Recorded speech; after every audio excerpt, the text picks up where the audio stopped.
سورہ حجرات یہ مدینہ منورہ میں نازل ہوئی ہے۔ اس سورہ مبارکہ میں 2 رکوع اور 18 آیات ہیں۔ حجرہ کمرے کو کہا جاتا ہے۔ حجرہ کسے کہتے ہیں؟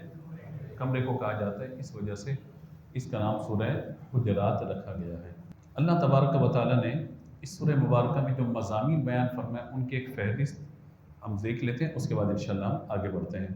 اس سورہ مبارکہ کے آغاز میں اللہ تبارک و تعالیٰ نے حضور اکرم صلی اللہ تعالیٰ علیہ وآلہ وسلم کی بارگاہ کے آداب بیان فرمائے۔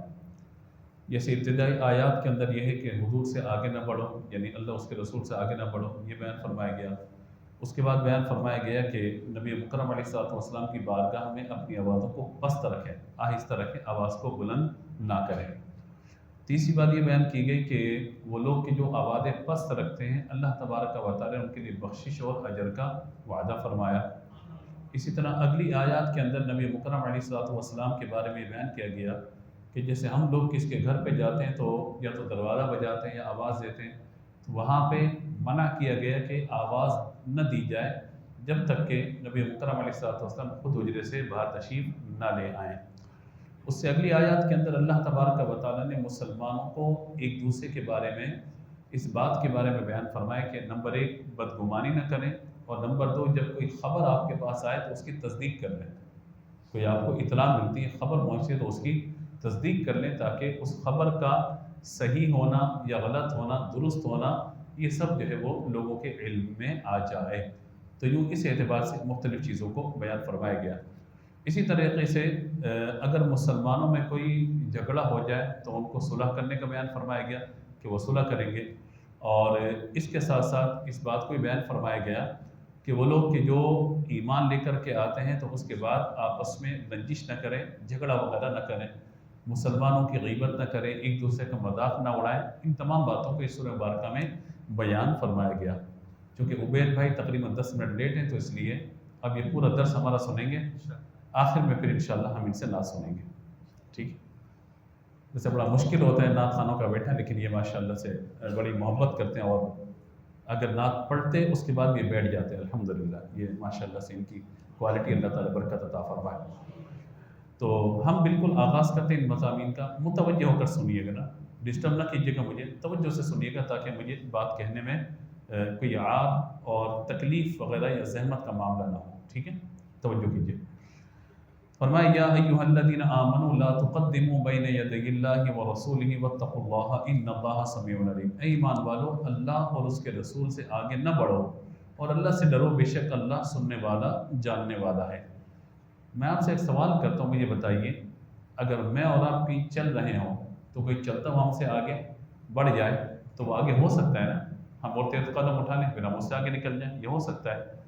نبی مکرم علیہ السلام کہیں تشریف لے جا رہے ہوں، چل رہے ہوں، تو ہو سکتا ہے کوئی چلتے ہوئے حضور سے آگے چلا جائے، ممکن ہے نا، اس سے منع کر دیا گیا۔ لیکن آپ قرآن پاک کا اسلوب دیکھیے، فرمایا کہ یا ایھا الذین آمنوا لا تقدموا بین یدی اللہ ورسولہ، اللہ سے بھی آگے نہیں بڑھو، اللہ کے رسول سے آگے بھی نہیں بڑھو۔ تو معنی کیا ہے؟ معنی یہ کہ رسول سے آگے بڑھنا گویا کہ اللہ سے آگے بڑھ جانا ہے۔ تو یہ شان رسالہ صلی اللہ تعالیٰ علیہ وآلہ وسلم کے یہاں پر بیان فرمایا گیا۔ اس آیت مبارکہ کے بارے میں بہت سے روایات ہیں۔ ایک یہ ہے کہ بہت سارے لوگ صحابہ نیکیوں میں جلدی کیا کرتے تھے، اور وہ یوں کرتے تھے کہ رمضان جب شروع ہونے والا ہوتا تھا تو چاند نظر آنے سے ایک دن پہلے روزے رکھنا شروع کر دیتے تھے تاکہ نیکیوں میں اضافہ ہو سکے۔ اسی طریقے سے یہ تو اچھی بات تھی، لیکن انہیں فرمایا گیا کہ اب یہ فرض روزہ تمہارا نہیں ہے، فرض روزے کب ہوگی؟ جب رمضان کا چاند نظر آئے گا۔ تو اتنا آگے بھی نہ بڑھو، جتنا حکم دیا گیا اس کو جو ہے فالو کیا جائے۔ وہ ہمارے اتنا تو نہیں تھے صحابہ کرام تھے ہر کام میں آگے بڑھنے والے۔ دوسرے یہ ہوا کہ بعض صحابہ کرام علیہم رضوان کو جب اس بات کا علم ہوا کہ عید کے پہلے دن یعنی عید الاضحیٰ کے پہلے دن قربانی کرنے کا ثواب بہت زیادہ ہے، تو انہوں نے اتنی جلدی کی قربانی کرنے میں کہ عید کی نماز سے پہلے قربانی کر دی، یعنی اس قدر ان کو یہ شوق تھا کہ ہم کریں عبادت۔ تو نبی مکرم علیہ السلام نے بیان فرمایا کہ ایسا نہ کرو، اللہ نے قرآن کی آیت کو نازل فرما دیا۔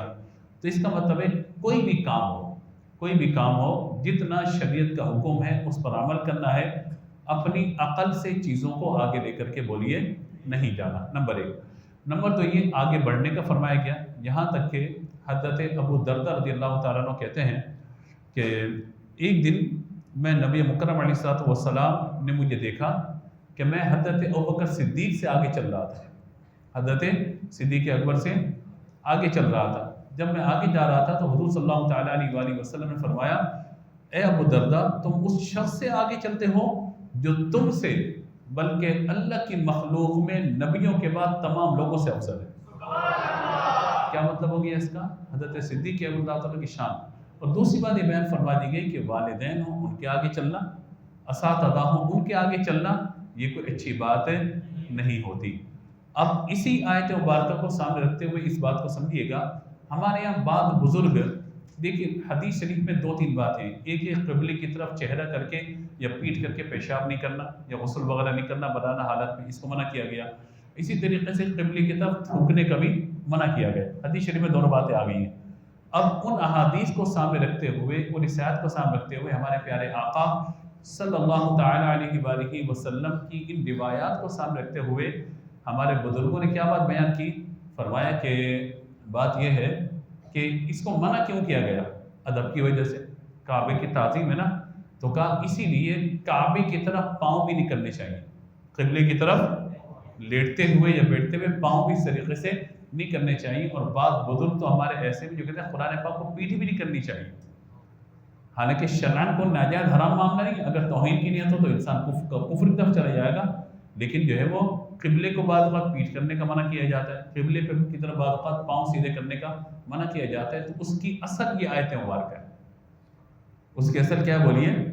یہ آیت مبارکہ ہے۔ یہاں پہ انجینئر محمد علی مرزا صاحب نوجوانوں میں بڑے فیمس ہیں، وہ انہوں نے اس بات کو اٹھایا کہ قبلے کی طرف پاؤں کرو، کوئی مسئلہ نہیں ہے۔ میں نے کہا پھر ہم یوں کرتے ہیں، جب آپ لوگوں کو بتا رہے ہو نا تو جتنے آپ کے شاگرد ہیں سب پاؤں کر کے آپ کی طرف بیٹھے، اچھا رہے گا برا لگے گا؟ اور جتنے گھروں کے اندر ماں باپ ہیں ان کی ساری اولاد ان کی طرف پاؤں کر کے بیٹھے۔ آپ بتائیے ہمارے عرف کے اندر کیا ہوگا اس کو؟ آپ اس وقت تشریف فرمائیں، مطلب ایک دین کے طالب علم ہونے کی حیثیت میں اس وقت درس دے رہا ہوں، میں استاد ہوں اس وقت آپ کا، آپ سب پاؤں کر کے میری طرف بیٹھ جائیں۔ یہ قرآن پاک کتاب تفسیر اکادمی میں صرف میں اکیلا بیٹھا ہوں، آپ پاؤں کر کے بیٹھ جائیں، یہ معیوب لگے گا یا اچھا لگے گا؟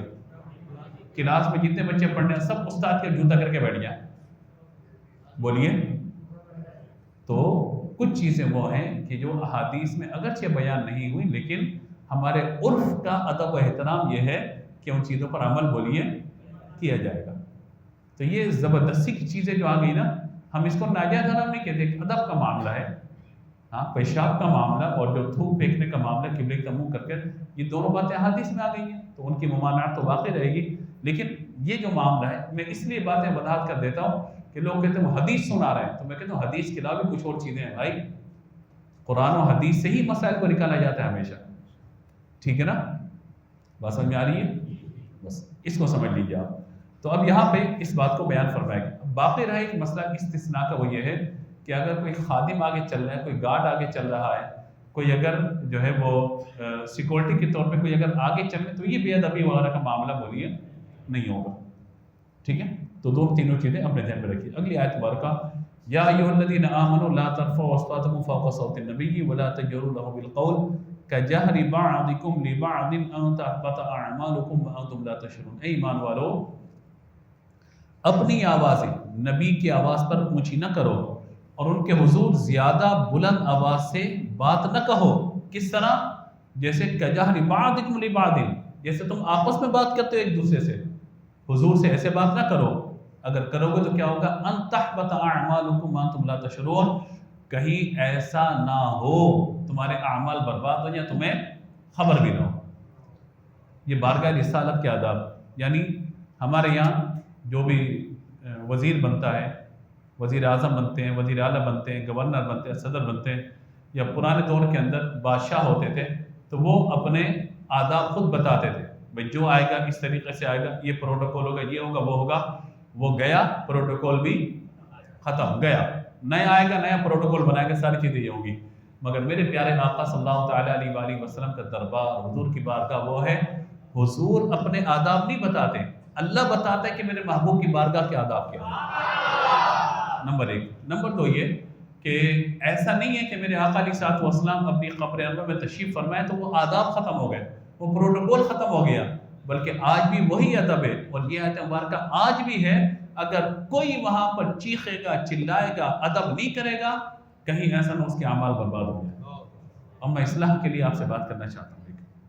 ماہ ربیع الاول میں نبی پاک علیہ الصلوۃ والسلام سے محبت کرنے والے، حضور سے عشق کا دعویٰ کرنے والے وہاں پر چیخ چیخ کر، چلا چلا کر نعرے لگا رہے ہوتے، اور غالباً گزشتہ سال کی بات ہے نا، چور چور کے نعرے لگا دیے تھے روضہ رسول پر، یاد ہے آپ کو؟ یہ ادب ہے بارگاہ رسالت کا۔ تم اپنی سیاست اپنے گھر میں رکھو بھائی۔ بارگاہ رسالت کا ادب یہ ہے کہ ادب گاہست زیر آسماں از عرش نازک تر، نفس گم کر دمی آئے جنید و بایزیدی جا۔ وہاں پر تو سانس بھی آہستہ لینی چاہیے کہ ہمارے سانس زور سے لینے سے حضور کے آرام میں کوئی خلل واقع نہ ہو جائے۔ ہو سکے تو بندہ سانس روک کر چلے وہاں پر۔ ہمارے یہاں کیا اس وقت مطلب بھائی ہم نے الحمدللہ سنہری جالیوں کو تصویروں میں دیکھا ہوا ہے، ویڈیو میں دیکھا ہوا ہے، الحمدللہ اللہ نے ہمیں بلایا، اللہ کے محبوب نے بلایا، ہم جا کر دیکھ کر بھی آ گئے۔ وہاں پر جا کر ویڈیوز بنانا، تصویریں بنانا اور موویز بنانا، وہاں سے لائیو کال کرنا، سلام کر لو، یہ کر لو، وہ کر لو، یہ ادب کے تقاضے نہیں ہیں، یہ ادب کے تقاضے نہیں ہیں۔ بارگاہ رسالت میں تو بندہ جب مدینے پہنچ جائے نا، خدا کی قسم اس کو تو بہت احتیاط کی ضرورت ہوتی ہے، بہت زیادہ۔ اپنی آنکھیں نیچی رکھے، ادب و احترام کر، کیونکہ بارگاہ رسالت کا ادب یہ نہیں کہ حضور کی جالیوں کے سامنے، بلکہ جب تک بندہ مدینے میں ہے، بارگاہ رسالت کا ادب یہی ہے، چاہے وہ سین میں بیٹھ کے گنبد خضرا کو دیکھ رہا ہو، یا مسجد نبوی کے اندر بیٹھ کر حضور کی مسجد اور گنبد کا اور نبی پاک علیہ الصلوۃ والسلام کے روضے کی زیارت کر رہا ہو، ہر جگہ پر اس کے لیے ادب و احترام ضروری ہے۔ گفتگو، بات چیت، شور شرابہ نہیں ہونا چاہیے۔ اور میں تو اپریشیٹ کرتا ہوں اس بات پر کہ ریاض الجنہ میں اپلیکیشن بنا دی گئی ہے، الحمدللہ الحمدللہ، بہت اچھا ہے معاملہ۔ اب نہ وہاں پہ کوئی شور کرتا ہے، نہ جا کے دھکے دیتا ہے، سب کو پتہ ہے ہمیں 15 18 20 منٹ ملیں گے، اور ان 7 8 دنوں کے اندر ایک دفعہ ہی موقع ملے گا ہمیں۔ تو میں نے دیکھا بندہ وہاں پر جا کر نماز ہی پڑھ رہا ہوتا ہے، عبادت ہی کر رہا ہوتا ہے، لیکن بعض ایسے بھی نکمے ہیں وہاں پہ جا کے سب سے پہلے ویڈیو بنائیں گے، تصویریں بنائیں گے، سیلفی لیں گے، اس کے بعد جب ٹائم وہ کہیں گے اللہ حج رو چلو نکلو یہاں سے، اللہ اکبر نیت باندھ دیں گے۔ وہ بھی جانتے ہیں، پکڑتے ہیں ہاتھ سے، کہتے ہیں ہو گیا نماز تمہارا، باہر نکلو یہاں سے، ہاتھ بڑے باہر نکال دیتے ہیں وہاں سے، یا اللہ حج رو چلو نکلو یہاں سے۔ نہیں، آپ اتنی بارگاہ میں جا کر جہاں پہ 70,000 فرشتے صبح، 70,000 فرشتے شام آ رہے ہیں، جہاں پہ نبی پاک علیہ الصلوۃ والسلام تشریف فرما ہیں، وہ مقام جو عرش سے بھی زیادہ نازک تر مقام ہے، کائنات میں روئے زمین پہ اس سے بڑا اعلیٰ ادنا مقام ہوگا کیا؟ اور بولیے، کعبے کا مقام اپنی جگہ پر، لیکن کعبے سے بھی افضل میرے نبی کا روضہ مبارکہ ہے۔ اور یہ میں نے ایسی جذبات پہ بات نہیں کہ دلائل اس پہ باقاعدہ موجود کہ اللہ کے نبی جس جگہ تشریف فرما ہے وہ جگہ عرش اعلیٰ سے بھی افضل ہے۔ تو اتنے مقام پر پیسے جمع کر کے کمیٹیاں ڈال کے وہاں پر پہنچے، اور یہ انداز ہے کہ وہاں پہ ادب و احترام نہ ہو، تو کہیں ایسا نہ ہو کہ اعمال بولیے۔ اور ایسا ہی ہوتا ہے، بندہ جاتا ہے خالی جاتا ہے، وہاں سے خالی آ جاتا ہے، حالانکہ میرے آقا آنے والوں کو خالی نہیں لوٹاتے۔ ہم تو مائل بکرم ہے، کوئی سائل ہی نہیں، وہاں سے تو صدا ہے، مانگ کیا مانگتا ہے، لیکن مانگنے والا سیلفی میں لگا ہوا ہے، مانگنے والا ویڈیو بنانے میں لگا ہوا ہے، مانگنے والا اپنے گھر کی فیملی کو ویڈیو کال پہ لے کے چل رہا ہے وہاں پر۔ تو یہ تقاضے اچھے نہیں ہیں، یہ معاملات اچھے نہیں ہیں۔ اللہ تعالیٰ ہمیں ادب کی توفیق عطا فرمائے۔ اگلی آیت مبارکہ میں اس بات کو بیان فرمایا گیا، ان الذين يغضون اصواتهم عند رسول الله اولئك الذين امتحن الله قلوبهم للتقوى لهم مغفرة واجر عظیم۔ بے شک وہ لوگ کہ جو اللہ کے رسول کے پاس آوازوں کو نیچے رکھتے ہیں، یہی وہ لوگ ہیں جن کے دلوں کو اللہ نے پرہیزگاری کے لیے چن لیا ہے، ان کے لیے بخشش اور بڑا ثواب ہے۔ جب یہ آیت مبارکہ نازل ہوئی، حضرت صدیق اکبر حضرت عمر رضی اللہ تعالیٰ حضور کے کان کے قریب سرگوشی کرتے تھے۔ حضور فرماتے ہیں کیا کہا تم نے؟ یعنی اتنے ڈر گئے تھے کہیں ایسا نہ ہماری آواز بلند ہو جائے۔ حضرت ابوبکر حضرت عمر رضی اللہ تعالیٰ حضور کے سارے صحابہ کے لیے اللہ نے قرآن پاک کی آیت کو نازل فرما دی، جو آوازیں پس رکھتے ہیں نا، اللہ نے ان کے دلوں کو گویا کہ امتحان کیا تھا، ان کا آوازیں نیچے رکھتے ہیں یا بلند کرتے ہیں، ان سب کی آوازیں نیچے ہو گئی ہیں۔ اللہ تبارک و تعالیٰ ان سب کے لیے بخشش اور ثواب کی بشارت اللہ نے بیان فرما دی۔ اب اگلی دو آیات جن میں ایک صدا دی گئی تھی، حضور کو بلایا گیا تھا، ایک قبیلے کے کچھ لوگ آئے تھے، قبیلہ بنو تمیم کے لوگ۔ حضور اس وقت گھر میں تشریف فرما تھے، آرام کر رہے تھے، انہوں نے حضور کو آواز دینا شروع کر دی کہ آپ باہر تشریف لائیے، ہماری بات سنیے۔ قرآن نے کیا کہا؟ ان الذین ینادونک من وراء الحجرات اکثرهم لا یعقلون۔ اچھا مجھے بتائیے، میں آپ کو سمجھانے کے لیے ایک بات پوچھنا چاہتا ہوں، عبید آئے ہیں ماشاء اللہ سے، اللہ ان کو برکت دے، یہ اگر مجھ سے ملاقات کے لیے آئیں، ویسے تو آئے نہیں آج تک، ہمیشہ نعت پڑھنے آتے ہیں، بالفرض ملاقات کے لیے آ جائیں، خدا نہ خواستہ اگر آ جائیں تو کیا کریں گے؟ مجھے فون کریں گے اور حسب معمول میں نمبر بند ہوگا، ٹھیک ہے نا، جیسے بندے بھی نمبر میں نمبر بند ہوگا، اب کیا کریں گے؟ کسی اور سے رابطہ کریں گے، نہیں ہوگا رابطہ، معتکفین سے کہیں بھی گھر پر ہے، تو اب گھر پر آنے کے بعد کیا کریں گے یہ؟ ہاں عبید بھائی کیا کرو گے؟ یا تو دروازے پہ دستک دیں گے، پوچھا جائے گا اندر سے کون، آپ نام بتائیں گے، جی کیسے آنا ہوا، آپ کیا کہیں گے؟ جی وہ صاحب سے ملنا، ملاقات کرنی ہے، یا آپ کہیں گے مفتی صاحب میں باہر آیا ہوں، یہی ہوگا نا، دو ہی طریقے ہوں گے نا، یا کوئی تیسرا طریقہ بھی ہے بھئی، یا تو رابطہ کیا جائے گا، رابطہ نہیں ہوتا کیا ہوگا؟ دروازے پہ بولیے دستک دی جائے گی بلانے کے لیے، یا پھر کہا جائے گا، کوئی پوچھے کون بھئی، یہ وہ صاحب میں عبید ہوں، میں یہ آواز دے دوں اگر اندر سے خدا نہ خواستہ کہ بھئی جی کون، یہ صاحب عبید آؤں باہر میں، بھئی یہ طریقہ ہے نا، لیکن یہ طریقہ میرا اور آپ کا ہے، حضور کی بارگاہ کا طریقہ یہ نہیں ہے۔ قرآن نے ایسا کو کیا کہا، سنیے ذرا، قرآن نے ایسا کو کیا کہا، دیکھیے ذرا، ان الذین ینادونک من وراء الحجرات اکثرهم لا یعقلون، بے شک جو آپ کو حجروں کے باہر سے پکار رہے ہیں نا، اکثرهم لا یعقلون، ان میں سے اکثر عقل والے نہیں ہیں، بیوقوف ہیں۔ کیا کریں پھر؟ حضور کو پکارے بھی نہیں، دستک بھی نہ دیں، کریں کیا؟ وَلَوْ أَنَّهُمْ صَبَرُوا حَتَّى تَخْرُجَ إِلَيْهِمْ لَكَانَ خَيْرًا لَهُمْ وَاللَّهُ غَفُورٌ رَحِيمٌ، اگر وہ صبر کرتے یہاں تک کہ آپ خود ان کے پاس تشریف لے آئیں تو یہ ان کے لیے بہتر ہے۔ اللہ بخشنے والا مہربان ہے، یعنی اجازت نہیں ہے کہ دروازوں پہ جا کے آواز دیں، دستک دیں اور نبی پاک علیہ السلام کو اس طرح پکاریں۔ تو آپ مجھے بتائیں کائنات میں کوئی حضور جیسا ہو سکتا ہے کہ جن کی بارگاہ کے آداب اللہ تبارک و تعالیٰ خود بیان فرمائے، اور یہ ختم نہیں ہو گئے آداب، قرآن قیامت تک ہے، حضور کی رسالت، کوئی نئے نبی آنے والا تو نہیں ہے نا، ختم نبوت کا معاملہ یہی ہے نا کہ حضور آخری نبی اور نبی پاک علیہ السلام کی بارگاہ کے آداب بھی قیامت تک کے لیے، دین بھی قیامت تک کے لیے، تو ادب بھی کب تک ہے بولیے؟ قیامت تک کے لیے۔ اب میں آپ کو ایک بات کہنا چاہتا ہوں، بڑی توجہ کے ساتھ سنیے گا، بہت توجہ کے ساتھ۔ یہاں پہ کیا بیان کیا گیا کہ جو باہر سے کھڑے ہو کے آپ کو پکارتے ہیں ان میں سے کون ہے؟ اکثر بے عقل ہے۔ تو کوئی باہر کھڑے ہو کے سلام پڑھ رہا ہو چیخ چیخ کے، چلا چلا کر،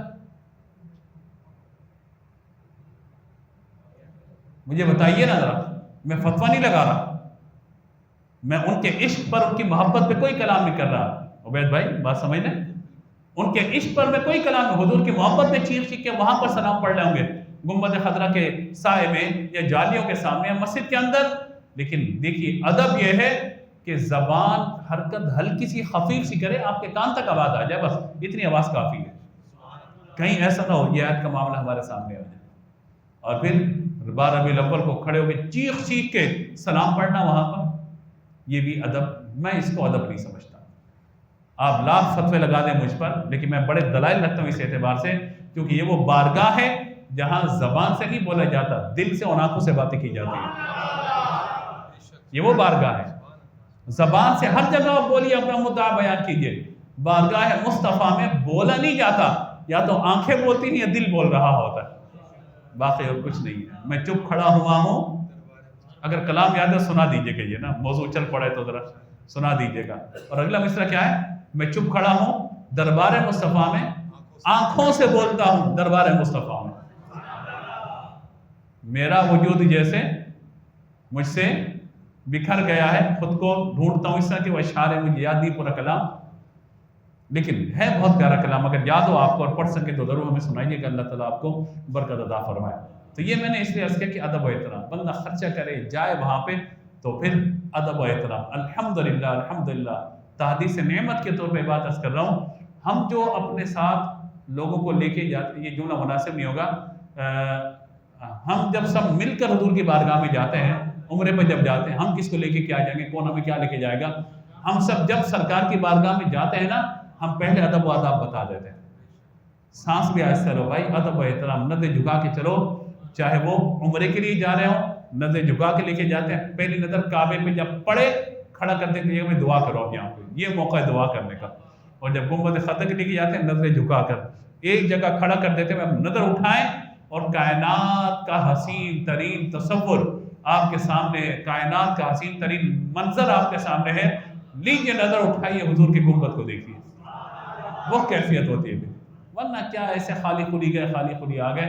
اسی لیے میں کہتا ہوں کہ جب بھی سفر کریں عمرے کا یا حج کا ان لوگوں کے ساتھ کریں جو عاشقان رسول ہیں، اور اگر ممکن ہو تو علماء کے ساتھ کریں. جب سارے حضور کے عشق والے ہوتے ہیں نا، سارے عاشق ہوتے ہیں، ماحول بنا رہتا ہے، پھر ہر جگہ پہ حضور کی ثنا و توصیف درود پاک پھر سارا معاملہ ہو رہا ہوتا ہے. اور اللہ کی رحمت سے اس سلسلہ الحمدللہ کئی سالوں سے جاری ہے. اللہ کرے کہ اس سال بھی ربیع الاول میں قافلہ بنے گا اور پھر انشاءاللہ مدینہ شریف کا سفر ہوگا انشاءاللہ. اللہ تعالیٰ مجھے اور آپ کو بار بار حرمین طیبین کا سفر عطا فرمائے. اگلی آیت مبارکہ دیکھیے. اب یہ بارگاہ رسالت کے آداب ہو گئے، اب مسلمانوں کو کچھ باتیں ذکر کی جا رہی ہیں. میں نے کہا تھا سورہ حجرات ضرور پڑھیں، اس میں معاشرتی آداب بیان کیے گئے. فرمایا یا ایھا الذین آمنوا ان جاءکم فاسق بنبأ فتبینوا ان تصیبوا قوما بجہالۃ فتصبحوا علی ما فعلتم نادمین. اے ایمان والو، اگر تمہارے پاس کوئی فاسق خبر لے کر آ جائے تو تحقیق کر لو، کہیں ایسا نہ ہو کہ کسی قوم کو انجانے میں تکلیف دے دو پھر اپنے کیے پہ شرمندہ تمہیں ہونا پڑ جائے. تو جب بھی کوئی خبر ہے، کوئی آپ کو خبر دے فلاں نے آپ کے بارے میں یہ کہا اچھا رک جاؤ میں تصدیق کر لیتا ہوں، فون اٹھائیے رابطہ کیجئے یا کہیے ٹھیک ہے میں کل اس کو بلا لیتا ہوں، آپ بھی آ جاؤ، آمنے سامنے بیٹھ کے بات کریں گے. یہ کان جو ہے نا، کان یہ ہمارے جو ہے نا دل کا راستہ ہے. کان کیا ہے بولیے؟ آنکھیں اور کان دل کا راستہ ہے. یہ کان جو سنتا ہے نا، دل میں آپ جس کی جو بات سنیں گے وہ بات اثر ضرور کریں گے، چاہے پازیٹیو ہو یا نیگیٹو ہو، اچھا ہو یا برا ہو، دل پر اثر بولیے ضرور ہوگا. اگر جیسے مثال کے طور پہ میں اس پر جو باتیں عرض کر رہا ہوں آپ سن رہے ہیں، سننا ہے نہیں سننا بتاتا ہے، شکر اللہ کا سن رہے ہیں آپ لوگ، ٹھیک ہے. مطلب اس وقت آپ سامع ہیں، سن رہے ہیں آپ لوگ، ایسے ہی ہے. تو جب سنتے ہیں تو کوئی بات تو ایسی یقیناً ہوتی ہے انہیں دل پہ لگتی ہوئی جا کر، ایسا ہوتا ہے نا، ورنہ تو سننے کا کوئی فائدہ ہی نہیں. ورنہ تو اللہ نے دو کان دیے، یہاں سے سنو اور یہاں سے نکالو. یہاں سے وہی نکالے کہ اس کے بیچ میں دماغ نہیں ہوگا. جس کے پاس دماغ ہے نا، عقل شعور ہے، وہ کان سے سن کے دوسرے کان سے نہیں نکال سکے گا. اس کا دماغ سوچے گا، اس کا دل غور کرے گا، تفکرات خیالات آئیں گے اس کے دل کے اندر. اب کوئی آپ کو خبر آ کر کے دے دے تو بھائی اس کی تحقیق کر لیں. اس پر میں ایک مثال دیتا ہوں سمجھانے کے لیے کہ کسی نے بھائی وہ خبر دی کہ سیریا، شام، سیریا کا بادشاہ مر گیا، سیریا کا بادشاہ مر گیا. اب یہ خبر چل رہی ہے، سیریا کا بادشاہ مر گیا، اس نے بھی خبر دی، اس نے دی، اسے دی، خبر چلنے شروع ہو گئی. اب یہ خبر چلتے چلتے کسی سمجھدار آدمی تک پہنچی. اس نے کہا سیریا کا بادشاہ، وہاں تو بادشاہ تھے ہی نہیں. تو خبر ملی، کیا ہوا پتہ لگا، کس سے مطلب اس نے بتایا. کرتے کرتے کرتے آخر میں مجھے تو پتہ چلا بندے نے کہا تھا چڑیا کا بادشاہ مر گیا. کیا؟ چڑیا کا بچہ مر گیا. اب ظاہر اس نے اپنی زبان میں بات کہی، کسی بھی زبان سے تعلق تھا اس کا. تو اب کیا ہوا، سمجھنے والے کیا سمجھا، سیریا کا بادشاہ مر گیا. بات سمجھ میں آئی؟ تو خبر کی تحقیق لازمی کر لینی چاہیے، ورنہ بدگمانیاں پھیل جاتی ہیں، انسان کچھ کا کچھ کر لیتا ہے. جیسے میں اس سال آپ کو عرض کروں، پیر کو پہلی تراویح ہونی تھی یہاں پر پاکستان میں 29 شعبان، اور پیر کو پہلی تراویح. شعبان جو ہے 29 کا تھا. رمضان کے بارے میں تقریباً چانس ہے کہ 30 روزے ہوں گے، لیکن اس وقت جو اگر مطلع ابر آلود نہ ہوا تو سائنسی اعتبار سے چاند نظر آنے کا چانس موجود ہے. اس کا مطلب یہ مجھے لگتا یہ کہ ہمیں تراویح پڑھنے کے بعد رات 11 بجے تک چاند کا انتظار کرنا پڑے گا. مجھے لگتا ہے ایسا ہے. جو حالات رؤیت ہلال کے ہمارے چل رہے ہیں کہ رات کو جب 11 بجے وہ تراویح پڑھوا سکتے ہیں اور رات 11 بجے عید کا اعلان 2 سال پہلے کر سکتے ہیں، تو ہو سکتا ہے کہ اس بار بھی کوئی نہ کوئی وہ باولپور میں دریا کے اس پار یا دریا کے اس پار کی چاند نظر آ جائے. تو ظاہر وہ صحیح اعلان کریں گے، غلط تو نہیں کریں گے ظاہر. تو سارا معاملہ ان کے ہاتھ میں. تو چانس ہے، چانس بولیے ہے، لیکن اگر مطلع ابر آلود ہو گیا، جیسے اس وقت تقریباً پورا پنجاب ہے، کے پی کے ہے، آپ کا گلگت بلتستان ہے، کشمیر ہے، سوائے کراچی کے ہر جگہ پہ مطلب ابر آلود ہی ہے، بارشیں بھی ہو رہی ہیں، یہ حالات ہیں۔ تو دیکھتے ہیں کیا ہوتا ہے، کیا نتیجہ نکلتا ہے۔ تو اس سال کی میں آپ کو بات بتا رہا ہوں، سوشل میڈیا پہ لوگوں نے خبر دی، اتوار کو مغرب کے بعد میرے پاس فون آیا، حضرت تراویح کتنے بجے؟ تو میں نے کہا انشاءاللہ 8:20 پہ نماز ہے، 8:30 بجے 8:40 تک تراویح شروع کریں گے انشاءاللہ، حضرت بس پہنچ رہا ہوں میں۔ کہیں اتوار کو تراویح پڑھنے پہنچ رہے ہو بھائی، آپ کہاں ہیں حضرت؟ میں نے کہا میں تو مسجد میں بھی نہیں ہوں، میں ریکارڈنگ پہ تھا چینل پہ ایک میں۔ تو حضرت وہ تو تراویح کون پڑھائے گا؟ میں نے کہا میں ہی پڑھاؤں گا انشاءاللہ، اللہ نے چاہا تو زندہ رہا تو بھائی، اتنے عرصے سے پڑھا رہا ہوں انشاءاللہ، آج بھی پڑھا دوں گا، اس سال بھی پڑھا دوں گا۔ تو آج پھر کون پڑھائے گا؟ میں نے کہا آج تو تراویح نہیں، آج تو 28 تاریخ شعبان کی بھائی، 29ویں شب ہے آج، پیر کو 29 شعبان ہے۔ تو کہا نہیں میں نے ابھی دیکھا تھا چاند نظر آنے کا اعلان ہو گیا ہے۔ میں نے کہا اللہ کے بندے سعودی عرب میں اعلان ہوا ہے، یہاں نہیں ہوا ہے۔ اچھا میں کنفرم کرتا ہوں۔ وہ چاند کی رویت کا اعلان سننے کے بعد وہ پڑھنے کے لیے آ رہا تھا، تو بھائی ایسا نہ ہو کہ فجر میں آپ عید پڑھنے کے لیے آ جائے، خیال کرنا ذرا۔ تو یوں خبر کی تحقیق کر لینا لازمی ہے، وہ چاہے خاندان کے اعتبار سے ہو، معاشرت کے اعتبار سے ہو، دائیں بائیں کسی بھی اعتبار سے ہو۔ اور جو خبریں کووڈ کے اندر آئی تھی ہمارے پاس، الٹی سیدھی ویڈیوز، خبریں، یہ وہ، اللہ تعالیٰ عافیت والا معاملہ فرمائے، بڑے معاملات تھے۔ تو خبر کی تحقیق بہرحال کر لینی چاہیے۔ وَاعْلَمُوا أَنَّ فِيكُمْ رَسُولَ اللَّهِ لَوْ يُطِيعُكُمْ فِي كَثِيرٍ مِّنَ الْأَمْرِ لَعَنِتُّمْ وَلَٰكِنَّ اللَّهَ حَبَّبَ إِلَيْكُمُ الْإِيمَانَ وَزَيَّنَهُ فِي قُلُوبِكُمْ وَكَرَّهَ إِلَيْكُمُ الْكُفْرَ وَالْفُسُوقَ وَالْعِصْيَانَ أُولَٰئِكَ هُمُ الرَّاشِدُونَ۔ اور جان لو کہ تم میں اللہ کے رسول تشریف فرمائے، اگر بہت سے معاملات میں وہ تمہاری بات مانے تو تم ضرور مشقت میں پڑ جاؤ گے، لیکن اللہ نے تمہیں ایمان محبوب بنا دیا ہے اور اسے تمہارے دلوں میں آراستہ کر دیا ہے، یعنی صحابہ کرام کے اہل حکم ہے، اور کفر اور حکم عدولی اور نافرمانی تمہارے سے دور کر دیے۔ ایسے ہی لوگ رشد و ہدایت والے ہیں، اللہ کا فضل اور احسان ہے، اور اللہ علم والا، حکمت والا ہے۔ تو یہ صحابہ کرام کی شان بیان کی گئی ہے کہ یہ کفر سے، حضور کی نافرمانی سے ان کو اللہ نے دور کر دیا۔ اسی لیے صحابہ کرام کے بارے میں یہ نعرہ لگایا جاتا ہے، ہر صحابی نبی جنتی جنتی، کیونکہ اللہ تبارک و تعالیٰ نے سب سے جنت کا وعدہ فرما دیا۔ وَإِن طَائِفَتَانِ مِنَ الْمُؤْمِنِينَ اقْتَتَلُوا فَأَصْلِحُوا بَيْنَهُمَا فَإِن بَغَتْ إِحْدَاهُمَا عَلَى الْأُخْرَىٰ فَقَاتِلُوا الَّتِي تَبْغِي حَتَّىٰ تَفِيءَ إِلَىٰ أَمْرِ اللَّهِ فَإِن فَاءَتْ فَأَصْلِحُوا بَيْنَهُمَا بِالْعَدْلِ وَأَقْسِطُوا إِنَّ اللَّهَ يُحِبُّ الْمُقْسِطِينَ۔ اور اگر مسلمانوں کے دو گروہ آپس میں لڑ پڑیں تو ان میں صلح کرا دو، پھر اگر ان میں سے ایک دوسرے پر زیادتی کرے تو زیادتی کرنے والے سے لڑو یہاں تک کہ اللہ کے حکم کی طرف وہ آ جائے، پھر اگر وہ پلٹ جائے تو انصاف کے ساتھ ان میں صلح کروا دو اور عدل کرو، بے شک اللہ عدل کرنے والوں سے محبت فرماتا ہے۔ تو اب صلح کا ذکر آ گیا یہاں پر، اگلی آیت مبارکہ مکمل تفصیل بیان ہو گئی۔ انما المؤمنون اخوۃ فاصلحوا بین اخویکم واتقوا اللہ لعلکم ترحمون۔ اور یاد رکھو مسلمان آپس میں بھائی بھائی ہیں۔ کل یاد ہے لفظ مومن کا ذکر میں نے کیا تھا اور یاد پڑھی تھی میں نے، انما المؤمنون اخوہ، مومن کیا ہے؟ آپس میں بھائی بھائی ہیں۔ آپ دینی بھائی کہہ لیں، ایمانی بھائی کہہ لیں، اسلامی بھائی کہہ لیں، واتقوا اللہ لعلکم ترحمون، تو لہذا ان میں صلح کروا دو، اللہ سے ڈرو تاکہ تم پر رحمت ہو۔ اب اگلی آیت مبارکہ ہمارے معاشرے کا ایک بڑا ستم ہے جس پر اللہ نے ہماری تربیت فرمائی ہے، اور یہ آیت مبارکہ آپ دیکھیں، دو آیات ہم انشاءاللہ اور پڑھیں گے اور اسی پر انشاءاللہ گفتگو مکمل ہوگی۔ یا ایھا الذین آمنوا لا یسخر قوم من قوم عسى ان یکونوا خیرا منهم ولا نساء من نساء عسى ان یکن خیرا منهن ولا تلمزوا انفسکم ولا تنابزوا بالالقاب بئس الاسم الفسوق بعد الایمان ومن لم یتب فاولئک هم الظالمون۔ اے ایمان والو، لا یسخر قوم من قوم، مرد دوسرے مردوں پر نہ ہنسے، ان کا مذاق نہ اڑائے۔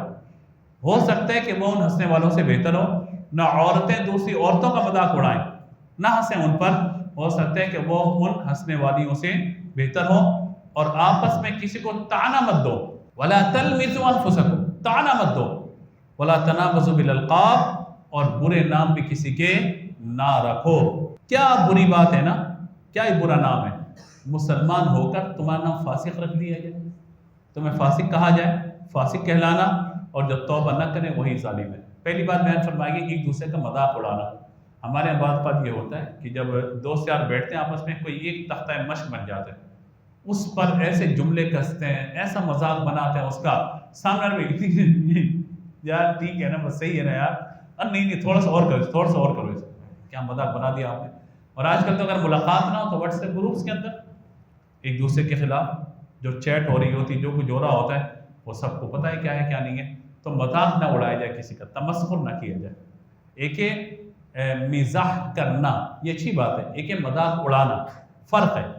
مزاح کرنا یہ دوستی کی علامت ہے، مذاق اڑانا یہ دوسرے کو ذلیل کرنے کی علامت ہے۔ تو ایسا ہے جیسے پتہ نہیں کیا، کوئی موٹا ہو تو اس کو پتہ کیا نام دے، کوئی کاکڑی اور سوکھا اس کو کچھ اور نام دے دو، کس کا رنگ گورا ہے تو اس کو کچھ اور تشبیہ دے دو، کس کا رنگ کالا ہے تو اور تشبیہ دے دو، کوئی بیچارہ لنگڑا کے چلے تو اس کو ٹیڑھا پاکستان کہہ دو، پتہ نہیں کیا کہہ دو اس کو، تو مطلب الٹے سیدھے نام رکھنا یہ بھی منع، تانا دینا یہ بھی منع، ولا تنابذوا بالالقاب، سیدھا سیدھا نام ہوتا ہے نام کو بگاڑ دینا۔ فرمایا کہ تانے مت دو۔ اگر کوئی جوڑا ایسا ہو، مثال کے طور پہ لڑکی خوبصورت ہے اور لڑکا جو ہے یعنی شادی ہو گئی، لڑکا تھوڑا سا رنگت میں رنگ اس کا بہتر نہ ہو تو کیا کہتے ہیں، دیکھو لنگور کے ہاتھ میں ہور، بھائی وہ لنگور ہے یا ہور ہے تمہیں کیا پریشانی ہے، تم اپنی ہور کو سنبھالو، اپنا لنگور بنا دور کرو تم نہیں، مطلب وہ شروع ہو جاتے ہیں ایک دوسرے کے ساتھ اس طرح۔ تو تانے دینا، مذاق نہ، ولا تنابذوا بالالقاب، برے نام نہ رکھو کسی کے، کن کٹا، پتہ نہیں کیا کیا نام رکھ دیتے ہیں اس کو، تو یوں مطلب مناسب نہیں اس طریقے سے کرنا۔ اور فرمایا کہ مزاح کرنا الگ ہے، مذاق اڑانا الگ ہے، دونوں میں بڑا فرق ہے اور اس کو ہمیں ذہن میں رکھنا چاہیے۔ جیسے ہے بچے کا بات چیت کرنا، کوئی فرمائش کرنا، ایک ہے بدتمیزی کرنا، ہم اپنے بچوں کو بعض کا بدتمیز بنا رہے ہوتے ہیں، دیکھو چاچو کا کان موڑ کے آؤ ذرا، جاؤ چاچو گدی میں تھپڑ مار کے آؤ، یہ کیا کر رہے ہیں، بچے کو آپ ابھی سے بدتمیزی سکھا رہے ہیں، مطلب یہ اچھی باتیں نہیں ہیں، یہ تربیت کی باتیں جو قرآن پاک نے ہمیں بتائی ہیں، بچے ہوں یا بڑے سب کو ان چیزوں کا خیال رکھنا چاہیے۔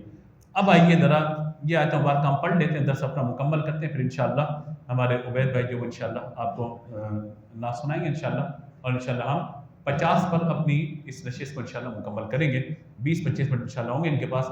یا ایھا الذین آمنوا اجتنبوا کثیرا من الظن ان بعض الظن اثم ولا تجسسوا ولا یغتب بعضکم بعضا۔ فرمایا کہ اے ایمان والو، بہت زیادہ کس کے بارے میں گمان کرنے سے بچو، بے شک کوئی گمان گناہ بھی ہو جاتا ہے، یعنی بدگمانی سے بچو، برا گمان کرنا کس کے بارے میں، آج ہمارے اچھا گمان کیا ہی نہیں جاتا، اچھا گمان کس کے بارے میں کرنا یہ تو ہم نے چھوڑ دیا بالکل، برا گمان کرنا، برا گمان یہ اچھی بات نہیں ہے، ہمیشہ مسلمان کے بارے میں خیر کی بات کرنی چاہیے اور خیر کا گمان ہی کرنا چاہیے۔ آپ نے مثال کے طور پہ کسی سے وقت لیا ہوا ہے ملاقات کا، اور آپ کو پتہ ہے کہ بندہ وقت کا پابند ہے، اور جو ہے مطلب میرے کھجلی ہو رہی ہے، پیسے آتے ہیں سنیں، اچھا الٹے ہاتھ میں کھجلی تو پیسے جاتے ہیں، سیدھے میں ہو تو آتے ہیں، سیدھا ہاتھ کو جا لیتا ہوں پھر میں ایسے ہی مطلب۔ تو آپ نے کس سے وقت طے کیا ملاقات کا، اب رات 10 بجے آپ سے ملاقات کا وقت طے ہوا، اب آپ رابطہ کر رہے ہیں، اس کا نمبر بند ہے، نمبر نہیں مل رہا، اور وہ 10 بجے پہنچ بھی نہیں پایا، تو آپ کہتے ہیں یار یہ تو ہے ہی ایسا ٹوپی باز بندہ، ٹائم پہ آتا ہی نہیں ہے یہ، بھائی ہو سکتا ہے وہ گھر سے نکلا ہو، کوئی مستحق راستے میں اس کو مل گیا ہو کہ بھئی ہمیں عیدی دے دو، سمجھئے نا، مستحق سمجھتے ہیں نا، تو مستحق کوئی مل گیا، اللہ نہ کرے تو اس نے لے لیا اسے، اب وہ بیچارہ پریشان گھوم رہے، لوکیشن اس کی غائب ہو گئی، لوکیشن آؤٹ ہو گئی، اب بیچارہ گھومتا پھر رہے کہ بھئی شہد اسپتال کہاں ہے، آب کوثر مسجد کہاں ہے، ایک نے کہا شہد اسپتال، یہ کون سا اسپتال ہے، ہمیں تو نہیں پتا، اچھا ناگن چرنگی پتہ ہے، یہ ناگن چرنگی پتہ ہے، اور ناگن چرنگی بیچارہ پہنچے، پھر ڈھونڈتے ڈھانڈتے پہنچا 10:15 بجے 10:20 پر، مثال کے طور پر، آپ نے کہا تم تو کبھی ٹائم پہ آنا ہی مت، تمہارا معاملہ ایسا، اگر بھائی میری بات یار کیا بات سنو تمہاری یار، بھائی میری بات تو سن اللہ کے بندے، میں کچھ کیا کہنا چاہتا تم یار، اچھا تو بول لے بھائی، ہاں بول لیا، ہاں بھائی موبائل چھین کے میرا جب میں مارا گیا میرے پیسے لے کے چلے گا جا رہا ہے یار، تو بولے یار او سوری یار سوری مجھے پتہ نہیں تھا، تو بھائی پہلے اس سے پوچھ لو بھائی آپ کیوں دیر سے آئے، پہلے پوچھ لو نا اس سے، فوراً بدگمانی، فوراً بدگمانی، اتنی بدگمانی ہمارے ہو گئی ہے کہ اچھا گمان یا اچھا سوچنا کسی کے بارے میں تو تصور بھی نہیں ہے، تصور بھی نہیں ہے، تو یہ مطلب جو ہے وہ اچھا عمل نہیں ہے، مسلمانوں کو کہا گیا کہ مسلمانوں کے بارے میں بدگمانی نہ کرو۔